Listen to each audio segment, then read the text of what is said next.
को लेके होते हैं। अब आप बताइए कि कोई मुस्लिम टीचर वो लेक्चर दे रहा हो इंटर कॉलेज में, बीए में, हाई स्कूल में, वो लेक्चर दे रहा हो, नमाज का टाइम हो जाए तो वो छोड़ देगा, क्लास नहीं है, वो चला जाएगा नमाज पढ़। जबकि इस्लाम में है कि माफ़ी है कि अगर एक वक्त की नमाज वो नहीं पढ़ सकता तो उसके बाद जाके दूसरी बार पढ़ सकता है। उसी बात को तो सरकार ला रही है कि अगर वो लेक्चर दे रहा है, पढ़ा रहा है, अध्यापक है, तो उस समय वो पढ़ावे, उसके बाद जब दूसरे टर्म में उसकी नमाज का टाइम हो तो उसको जाके पढ़ ले। ये कौन सा गलत काम हो रहा है?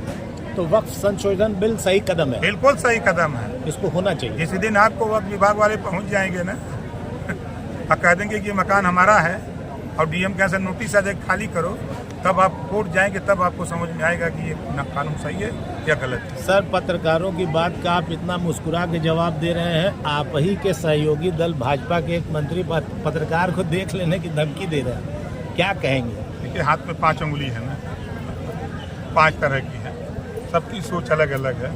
हो सकता है कोई जोश में कह दिए हों, हम उनकी तरफ से माफ़ी मांगते हैं अगर उन्होंने ऐसी बात जोश में कही है तो। क्या कहना चाहेंगे ऐसे में? नहीं, ऐसा नहीं करना चाहिए। देखिए, आप चौथे स्तंभ है, आपके बदौलत ही हम लोग भी दिखे जाते हैं, हम लोगों की पहचान बढ़ती है, समाज में छवि बढ़ती है, हम ही लोगों की बदौलत। आप जो चौथा स्तंभ है अगर काम न करे तो फिर ओम प्रकाश राजभर को कौन जानेगा, या जो भी नेता उनको कौन जानेगा।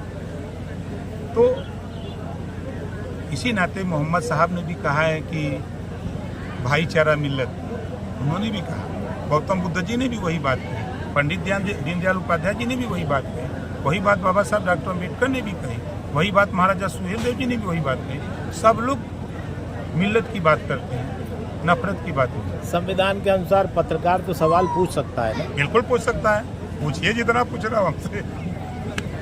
कहा जा रहा है कि एक बार फिर समाजवादी पार्टी चेंज हो गई।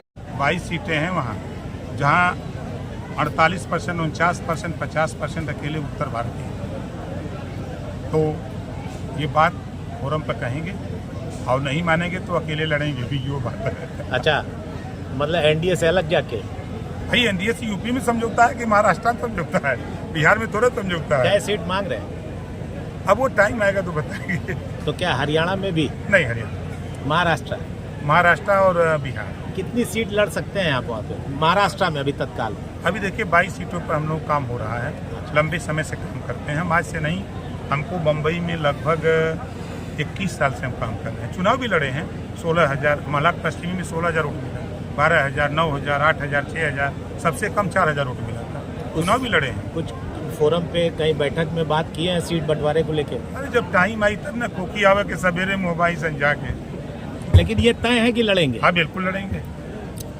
मंत्री जी, पंचायती राज आपका विभाग है और चुनाव में देखा गया कि वोटर आपके काफ़ी नाराज इस बात को लेकर थे कि क्योंकि ज़मीनी विवाद सबसे ज़्यादा आता है और अधिकारी कर्मचारी इसको लेकर अब भी गंभीर नहीं है और तमाम ज़मीनी विवाद ही प्रकरण सामने आ रहा है, इसको लेकर कितना आपको? देखिए, पंचायती राज विभाग के पास रेवेन्यू नहीं है, वो रेवेन्यू का काम है, रेवेन्यू विभाग का काम है। लेकिन हम इतना गारंटी के साथ कह रहा हूँ कि कोई भी उत्तर प्रदेश में 25 करोड़ आबादी का कोई भी व्यक्ति मुझसे मिले, किसी भी, चाहे रेवेन्यू का मामला हो, चाहे उनका पुलिस का मामला हो, चाहे किसी तरह का मामला हो, हमसे मिले, हम पूरी ताकत के साथ उनकी मदद करेंगे। गाजीपुर में फिर परिसीमन होगा और कुछ विधानसभाएं बढ़ेंगी सर? परिसीमन होगा तो अब चुनाव आयोग का काम है, निश्चित बढ़ेगी। कितनी सीट उम्मीद है सर बढ़ने की? अब क्या मानक को तय करते हैं, उस मानक को कहा जा सकता है। धन्यवाद, थैंक यू।